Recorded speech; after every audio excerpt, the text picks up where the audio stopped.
네, 오늘 말씀의 제목은 이제 필기를 다함에라는 제목입니다. 사도들과 또 성도들이 함께 필기를 다함에 어떤 역사가 일어났는가 하는 것을 우리 함께 나누면서 은혜를 받고자 하는 것입니다. 오늘 본문을 시작하면서 본문의 어떤 배경을 보면 사도들과 베드로가 이제 공회에 잡혀 있는 모습을 보게 되죠. 감옥에 잡힌 것입니다. 그 잡힌 이유는 한 번도 걸어보지 못한 사람을 예수님의 이름으로 고쳐줬다는 그 이유 때문에 감옥에 갇히게 된 것입니다. 그리고 또 신문을 받습니다. 내가 무슨 이름으로 누구 권세로 이 사람을 낫게 했느냐? 이렇게 질문합니다. 제발 예수 이름으로 이런 말만 하지 않기를 바라면서 말이죠. 그렇지만 담대하게 얘기합니다. 야, 그냥 예수 이름이 아니라 너희가 죽인 예수의 이름이다 라고 얘기합니다. 너희가 죽인 예수의 이름. 그리고 한 걸음 더 나가서 이 땅에 예수 이름 외에 구원받을 이름이 없어요 라고 얘기합니다. 그들이 가장 듣기 싫은 이런 얘기를 한 것이죠. 한 번도 걸어보지 못한 사람을 고쳐준 것이 감옥에 갇힐 일은 절대 아니죠. 칭찬받을 일입니다. 그러나 예수 이름 때문에 지금 감옥에 갇힌 것입니다. 그들은 예수 이름을 가진 사람, 예수 이름을 전하는 사람들을 다 잡아 죽이길 원했고, 그들은 예수님을 잡아서 십자가에 달리게 했던 장본인들입니다. 제사장들과 관원들과 여러 종교 지도자들이 그 일을 행했던 것이죠. 그런데 그 예수의 이름이 지금 부활한 것입니다. 예수님의 부활과 함께 예수 이름이 이전보다 더 창대하게 퍼지는데요, 이제는 하루에도 3,000명, 5,000명 그 이상 되는 인원들이 예수 이름 때문에 구원을 받고 치유를 받는 역사가 일어나게 된 것이죠. 사도들로 말미암아 일어나게 됩니다. 그래서 예수 이름이 전거되는 것이 너무 싫었기 때문에 사도들을 가둔 것입니다. 그러나 이들을 더 이상 가둘 수 없었던 이유가 있습니다. 첫 번째는 이 사도들과 함께 나란히 서 있었던 사람들 때문입니다. 한 사람은 나면서부터 한 번도 걸어보지 못했던 미문 앞에서 구걸했던 그 사람이 일어나서 그들 옆에 서서 이 사람들이 무슨 죄가 있느냐, 나를 낫게 한 것밖에 죄가 없다, 이렇게 변호하고 있는 것이고요. 그리고 하루에도 3,000명, 5,000명씩 구원받았으니까 얼마나 많은 사람들이 이들을 응원하고 있었겠습니까? 그 사람들이 두려워서 더 이상 잡아둘 수 없기 때문에 풀어주게 됩니다. 풀어주는 조건이 뭐예요? 다시는 예수 이름 말하지 마 하면서 풀어줍니다. 그래서 이제 자신을 위해서 기도하는 사람들, 이제 교회 공동체 안에 가서 보니까 그들이 열심히 지금 기도하고 있는 거예요. 기도하고 있는데 갇혀 있는 줄 알았던 이 제자들이 쑥 들어오니까 얼마나 놀랬겠습니까, 여러분? 그래서 그들과 함께 살아계신 하나님을 찬양하고 또 간절히 또 기도하기 시작했고, 그 기도에 대한 결과가 오늘 기도의 응답으로 빌기를 마칠 때 다음에 일어났던 역사가 오늘 잘 기록되어 있는 것입니다. 그래서 오늘 저는 딱 두 가지만 말씀을 드리기를 원합니다. 지금 이 시대에도 정말 예수 이름을 가지고 살아가는 사람들이 고통을 받는 때입니다. 반기독교 정서가 너무나 크고요, 매스컴에서 온통 그런 일들을 이제 재미거리로 막 소개를 합니다. 잘한 일들은 하나도 드러나지 않고요, 실수하고 또 잘못한 사람들의 이야기가 있으면 그걸 막 대서특필을 합니다. 그래서 기독교적인 어떤 메시지나 기업이나 어떤 홍보에 대해서는 아주 불편하게 생각을 합니다. 믿는 사람의 수가 급격하게 줄어가고 있습니다. 인구 감소보다 더 빠른 속도로 줄어갑니다. 밑으로 내려가는 어린 학생일수록 더 예수님 믿는 아이들이 별로 없어요.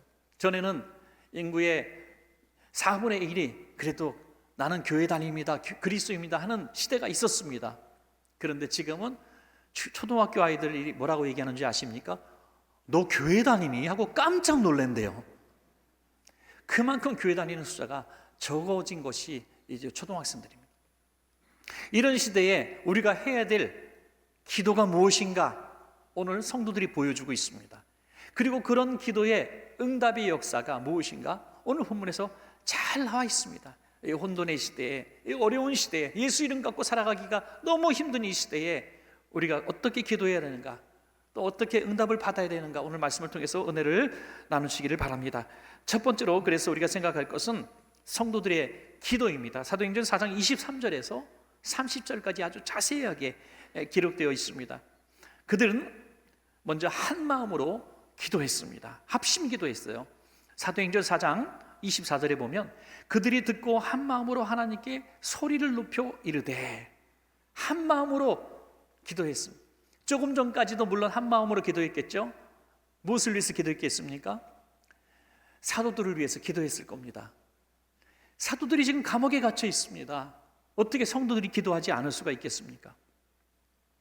여러분, 묻고 싶습니다. 제가 신촌 내거리에서 전도하다가 예수 이름을 증거하다가 서대문 경찰서에 잡혀있다는 소식이 전해졌습니다. 여러분, 기도해 주실 분은 아멘 해주시면 제게 큰 위로가 되겠습니다. 아니, 담임 목사가 예수 이름을 가지고 전도하다가 감옥에 갇혔는데 기도하지 않고 그러게 왜 밖에서 전도하냐고, 그냥 교회 안에서만 하지, 이렇게 말한다면은 그 교회는 있으나 마나한 교회가 되겠죠. 교인들이 한 마음으로 모여서 빨리 풀어달라고, 다시 예수 이름을 마음 자유롭게 전할 수 있는 나라가 되게 해달라고 기도해야 되지 않겠습니까? 그 기도에 하나님이 응답하신 것에 대해서 너무너무 감사하게 지금 하나님께 감사 영광을 올려드리고 있는 것입니다. 여러분, 무엇이든지 한 마음이 되어야 되는데, 특별히 기도할 때에는 한 마음이 되어야 됩니다. 기도할 때. 여러분, 마귀는 늘 원수가 되게 만들고요, 성령님은 늘 하나가 되게 만드십니다. 지금 우리에게 너무나 필요한 기도가 바로 이 하나됨의 기도가 아닌가 싶습니다. 여러분, 지금 온통 세상이 다 두 쪽 나 있지 않습니까?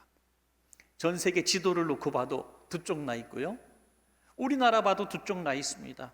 내 편 아니면 다 원수고 잡아 죽여야 될 사람으로 공격하고 있습니다.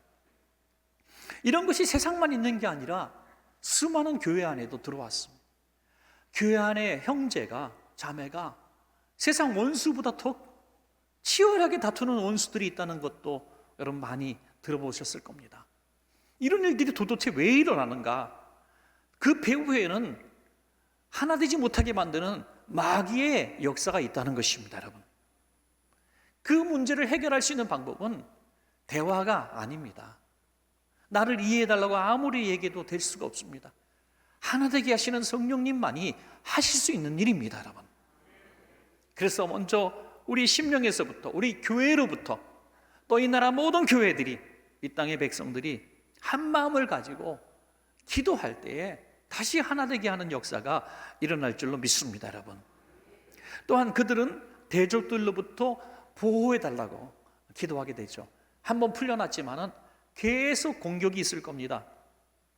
그 대적들이 얼마나 많은지요. 사도행전 4장 29절에 보면 주여 이제도 그들의 위협함을 굽어 보시옵고라고 했는데요, 그들이 누굽니까?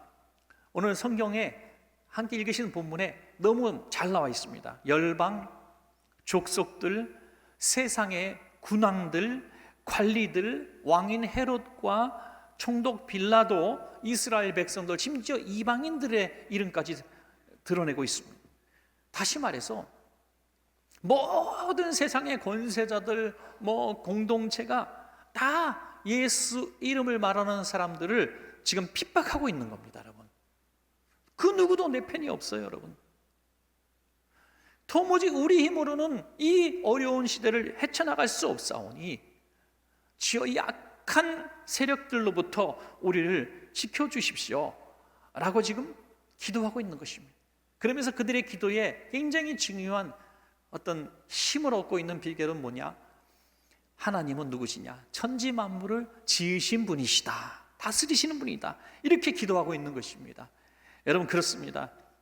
우리가 아무리 연약해 보이고 예수님 이름을 증거하는 사람들이 힘없어 보여도요, 세상 어떤 권세나 능력이나 힘 있는 사람들이 우리를 절대로 무너지게 할 수가 없다는 것입니다. 여러분, 우리 뒤에 우리 위협함을 하감하여 보시는, 굽어 보시는 하나님이 계시기 때문이죠.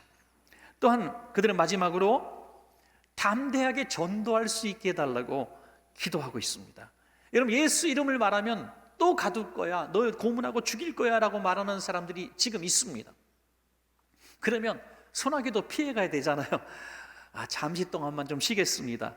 이게 아니라 이런 상황 가운데서도 우린 더 용기를 내서 담대하게 복음을 증거할 수 있도록 우리에게 힘을 달라고 기도하고 있습니다. 사도행전 4장 29절 후반부터 30절까지 보시면, 또 종들로 하여금 담대히 하나님의 말씀을 전하게 하여 주시오며 손을 내밀어 병을 낫게 하시옵고 표적과 기사가 거룩한 종 예수의 이름으로 이루어지게 하옵소서 하더라 말씀하고 있습니다. 종들로 하여금 더 담대함을 주시옵소서. 이런 반기독교적인 이런 사상과 세력들 앞에서도 우리가 절대로 넘어지지 않고 더 담대하게 나가서 예수는 그리스도라 증거할 수 있는 용기를 주십시오, 이렇게 기도하는데요, 그들은 자기들의 말만 가지고는 한계가 있다는 것을 알고 있습니다. 그래서 조금 전에 있었던 일들을 생각해 보는 것이죠. 갑자기 3,000명, 5,000명씩 구원받게 된 중요한 한 가지 사건이 뭡니까? 바로 미문 앞에서 평생 구걸하고 지냈던, 40년이나 구걸하고 지냈던 그 사람을 일으켰을 때 온 마을 사람들이 주님 앞에 돌아온 것을 경험하지 않았습니까? 그래서 이렇게 기도하는 겁니다. 표적과 기사가 예수의 이름으로 나타나게 하여 주옵소서라는 거죠. 기적이 일어나게 해달라는 겁니다. 그래서 우리 교회 안에도 그런 사람들이 있어야 합니다. 누군가 예수 이름을, 이 시대에 21세기에 예수 이름을 믿느냐, 교회를 다니냐, 그럴 때 그 증인들이 우리 가운데 있어야 하는 것입니다.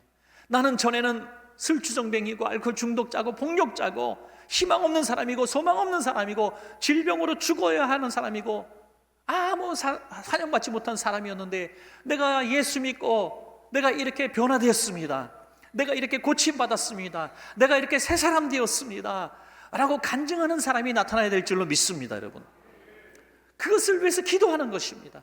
이런 기적과 이사가 단지 교회의 부흥을 위한 수단이 되어서는 안 된다는 것이죠. 그것이 우리의 소원과 욕심을 채우는 방법이 되어서는 안 된다는 것입니다.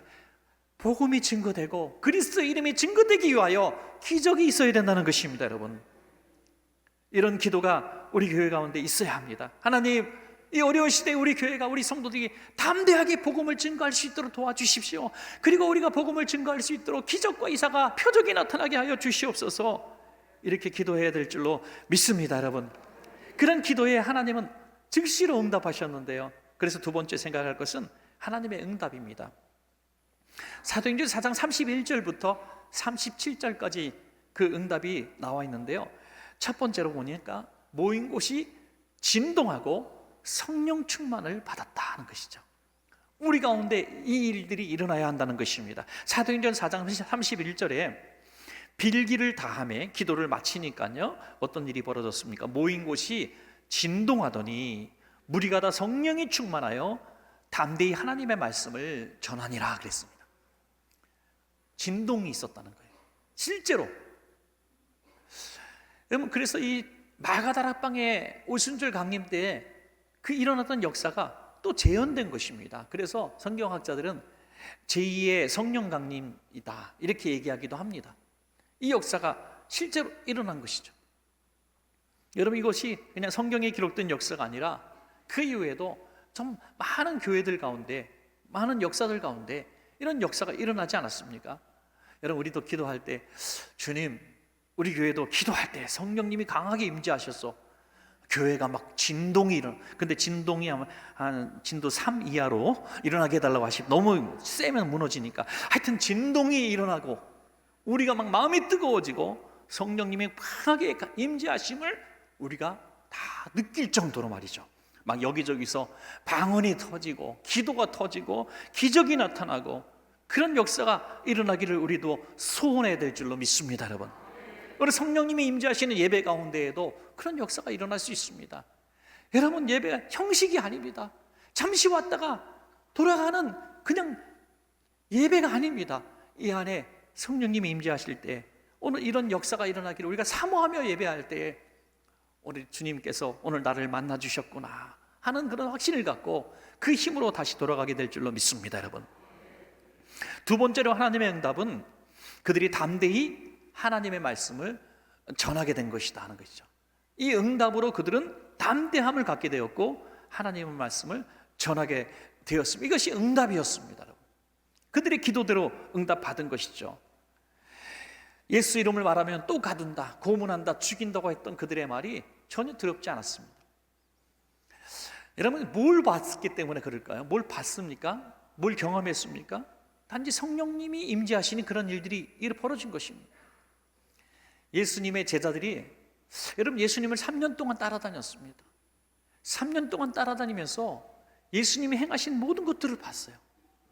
사람을 살리시고 고치시고 풍랑까지 잔잔케 하시는 모습을 볼 때, 야, 정말 이분은 사람이 아니구나, 하나님의 아들이구나 라고 고백했습니다. 그럼에도 불구하고 예수님이 붙잡히시고 십자가에 달려 돌아가시는 그 과정을 보면 제자들은 예수의 이름을 자랑하지 못했습니다. 어린 소녀가 베드로에게 너 예수님의 제자지, 예수님과 함께 있었던 사람이지 라고 얘기할 때에 나 예수 이름이 누군지도 몰라. 심지어 자기가 예수님 모른다고 부인하고 싶어서 뭐라고 얘기했습니까? 예수님을 욕까지 했어요. 욕까지. 그 놈이 누구야? 이랬다는 거예요. 예수 이름을 자기가 안다고 얘기하면 자기도 예수님처럼 죽임을 당할까 두려워서 예수 이름을 숨겼던 것이죠. 예수 이름을 모른다고 고백했습니다. 여러분, 그랬던 제자들이 예수님이 부활하시고 난 다음에 성령 받고 나니까 너 예수 이름 아니? 예수 이름 말하면 죽일 거야? 라고 말해도 예수 이름을 지금 증거하고 있는 것입니다. 무슨 변화입니까, 여러분? 전에 보았던 예수님이 행했던 모든 것들을 볼 때는 육신의 눈으로 보았고 성령 충만한 이후에 보니까 예수님이 영의 눈으로 보여진 것이죠. 무슨 뜻이냐면 육신의 눈으로 예수님을 봤던 부활 전의 제자들은 예수님을 육신의 왕으로 생각했던 것이죠. 이 땅을 장차 해방시키시고 왕이 되실 분으로, 그래서 자기들이 한 자리 할 것으로 세상의 왕으로 생각했기 때문에 육신의 눈으로 바라본 것이죠. 그러니까 예수님이 잡히니까 예수님의 이름이 부끄러워진 것입니다. 그러나 부활하신 다음에 그들의 눈이 열려서 예수님이 누구신가? 예수님이 이 땅의 왕이 아니라 장차 우리를 심판하실 하나님이신 것을 그들이 발견하게 되었을 때 우리의 육신만 죽이는 세상 사람들이 전혀 두려웠지 않은 거, 오히려 하나님이 더 두려웠던 것입니다. 여러분, 영의 눈으로 바라보니까 예수 이름을 말하다가 죽임을 당한다 할지라도 이것이 복된 길인 것이 믿어졌기 때문에, 영의 눈으로 봤기 때문에 그런 고백을 할 수가 있었습니다. 여러분, 같은 눈으로 봐도 육신의 눈으로 예수 이름을 말하는 사람과 영의 눈으로 보고 예수님을 말하는 사람의 차이는 바로 여기서 드러난 것이죠. 환난과 핍박 가운데 드러나는 것입니다. 여러분, 여호수아와 갈렙과 12명의 정탐꾼이 이제 가나안을 정탐하고요 돌아와서 10명의 정탐꾼은 이렇게 얘기하죠. 저들의 성읍은 너무 견고하고 저들은 거인 것 같아서 우리는 저들과 비교하면 메뚜기 같다. 우리는 싸워서 이길 수가 없다 얘기합니다. 이건 육신의 눈으로 바라본 것이죠.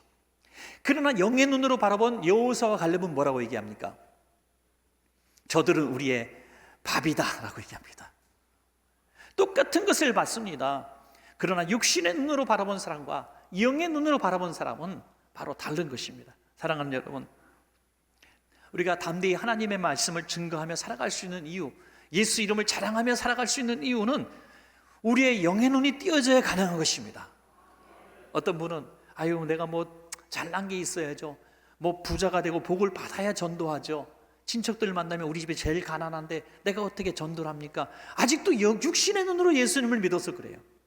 영의 눈으로 예수를 믿으면 내 상황과 형편과 그거 중요한 게 아닙니다. 하나님 나라에서 그 누릴 영광을 우리가 믿기 때문에, 그 영의 눈으로 봤기 때문에 어떠한 상황 가운데서도 예수 이름을 자랑스럽게 내가 가지고 증거할 수가 있는 것입니다.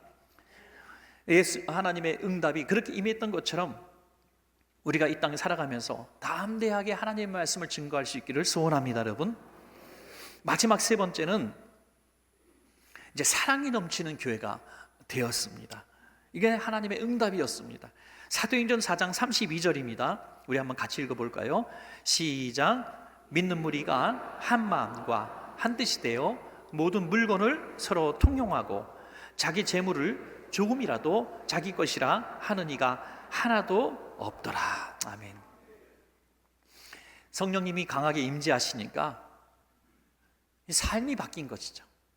여러분, 우리가 예수 이름을 아무리 세상 가서 증거한다 해도, 담대히 증거한다 해도 우리의 삶의 모습을 본 그들이 가려서 예수 이름을 들을 겁니다. 평소에 아유, 예수 믿는 사람이 뭐 저래 라는 비난을 받고 있는 사람이 아무리 담대하게 예수 이름을 증거한들 예수 이름에 모욕을 당하겠죠. 오히려 우리의 삶의 변화가 분명히 일어나야 한다는 것입니다. 그래서 어떤 부흥 강사는 얘기하기를, 우리가 회개해야 되는데 회개의 첫 번째 회개는 주머니부터 회개된다. 주머니부터, 나의 삶의 지출부터 회개해야 된다는 것이죠. 자기만 위해서 살았던 사람이 이제 선한 일에 돈 쓰고 하나님의 영광을 위해서 쓰는 이런 삶의 주머니의 변화가 일어나야 세상 사람들이 보고 우리의 전하는 예수 이름을 듣게 될 것이다. 그런 얘기가 되는 것이죠. 여러분, 초대교회를 바라보면서 세상 사람들이 초대교회를 두려워했다, 이렇게 말씀하고 있습니다.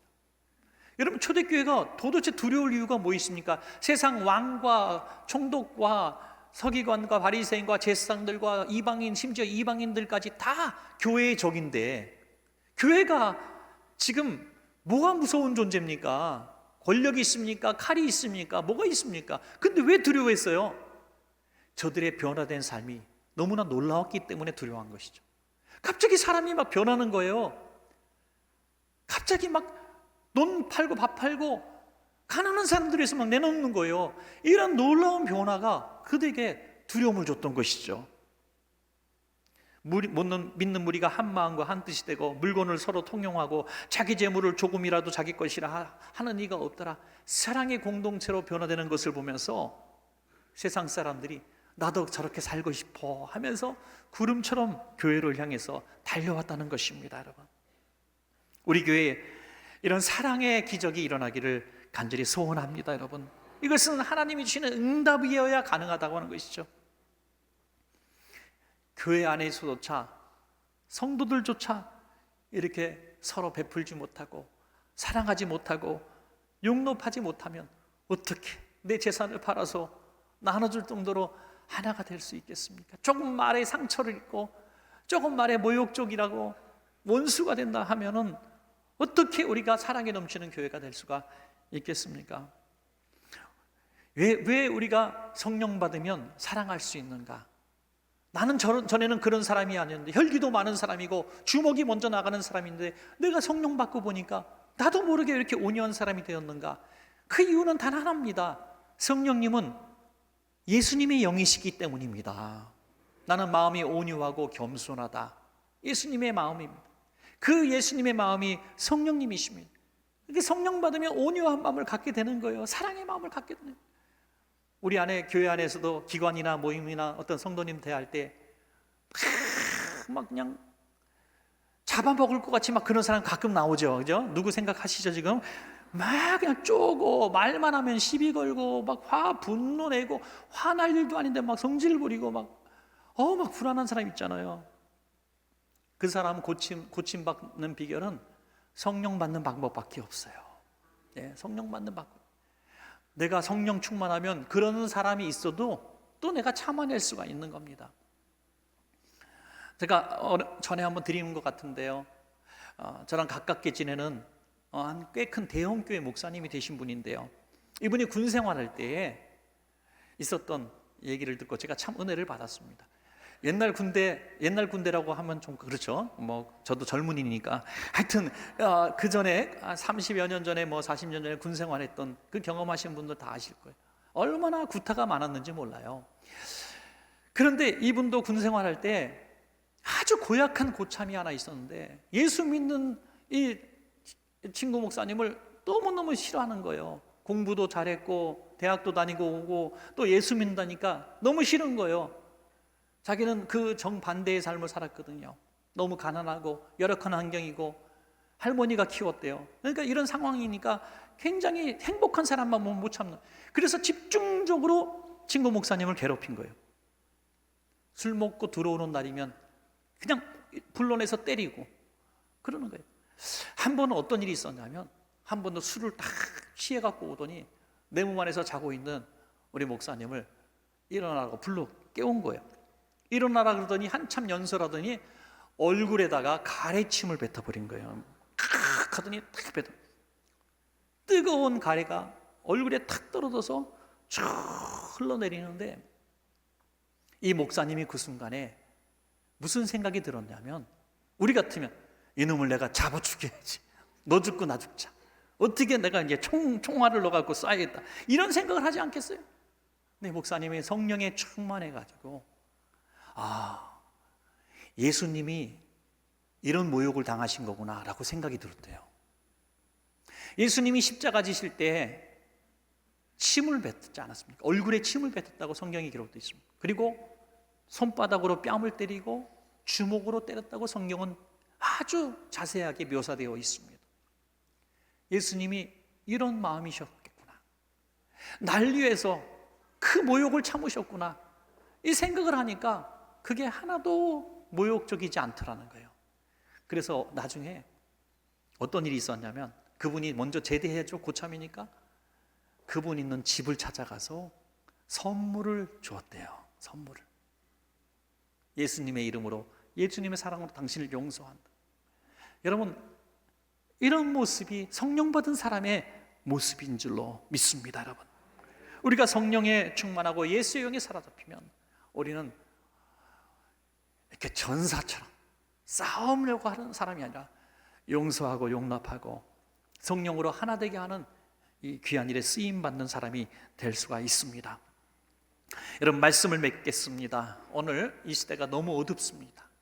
다 내 편 아니면 원수가 된 세상을 살아가고 있고요, 이 악한 분열의 영이 교회 안에, 가족 안에까지 들어왔습니다. 다시 가족이 하나가 되게 하시고 교회가 하나가 되게 하시고 이 사회와 국가가 하나 되게 하시는 비결은 말로 힘으로 무력으로 되는 것이 아닙니다.